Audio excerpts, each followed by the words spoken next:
السلام علیکم ورحمۃ اللہ۔ ہم نے جوامع الکلام کتاب شروع کی تھی۔ پہلے ہم نے اس کی 40 احادیث پڑھ لی، اب ہم انشاءاللہ 40 مسنون دعائیں پڑھیں گے۔ بسم اللہ الرحمن الرحیم۔ رب یسر ولا تعسر وتمم بالخیر وبک نستعین یا فتاح یا فتاح یا فتاح۔ دعا، سب سے پہلی دعا 40 عدیہ مسنونہ یعنی 40 مسنون دعائیں۔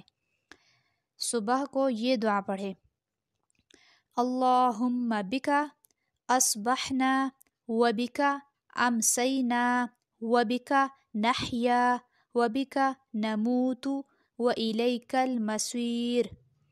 میں نے یہاں پر کا پر جو ہے میں ٹھہری ہوں، یہ اس لیے کہ یہاں پر آپ لمبا نہ کریں، ٹھیک ہے، کا کو کھینچیے گا نہیں۔ اب میں اس کو ایک مرتبہ پھر پڑھ دیتی ہوں، اللہم بکا اصبحنا وبکا امسینا وبکا نحیا وبکا نموت والیک المصیر۔ اس کا ترجمہ کیا ہے؟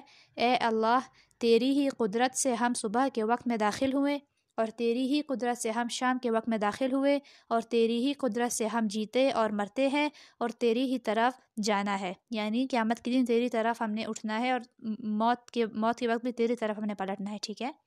تو صبح جب آپ اٹھیں، صبح کے وقت آپ یہ دعا پڑھیں۔ پھر جب سورج نکلے، یعنی فجر کی نماز آپ پڑھ چکے، اب سورج نکل آیا، نماز قضا ہو گئی، تو اب سورج نکلنے کے وقت ہم نے کون سی دعا پڑھنی ہے؟ وہ دعا یہ ہے، الحمدللہ الذی اقالنا یومنا ھذا ولم یہلکنا بذنوبنا۔ الحمدللہ الذی اقالنا یومنا ھذا ولم یہلکنا بذنوبنا۔ اس کا ترجمہ ہے، سب تعریفیں اللہ ہی کے لیے ہے جس نے آج ہمیں معاف رکھا اور گناہوں کے سبب ہمیں ہلاک نہ فرمایا، یعنی تمام تعریفیں اللہ تعالیٰ کے لیے جس نے ساری رات ہمیں معاف رکھا، اور رات کو مطلب ہم پہ عذاب نہیں بھیجا، اور ہمیں ہمارے گناہوں کے سبب اس نے ہلاک نہیں فرمایا۔ تو ان دونوں دعاؤں کو آپ اچھی طرح سے یاد کر لیجئے، اور اپنا معمول بنائیے کہ صبح کے وقت آپ نے یہ دعا پڑھنی ہے اوپر والی، اور جب سورج نکل آئے تو اس کے بعد آپ نیچے والی دعا پڑھیے گا، ٹھیک ہے۔ ان دونوں دعاؤں کو اچھی طرح سے ترجمے سمیت اور تجوید کے ساتھ یاد کر لیجئے گا۔ اپنا بہت سارا خیال رکھیے گا، مجھے اپنی دعا میں یاد رکھیے گا۔ اللہ حافظ۔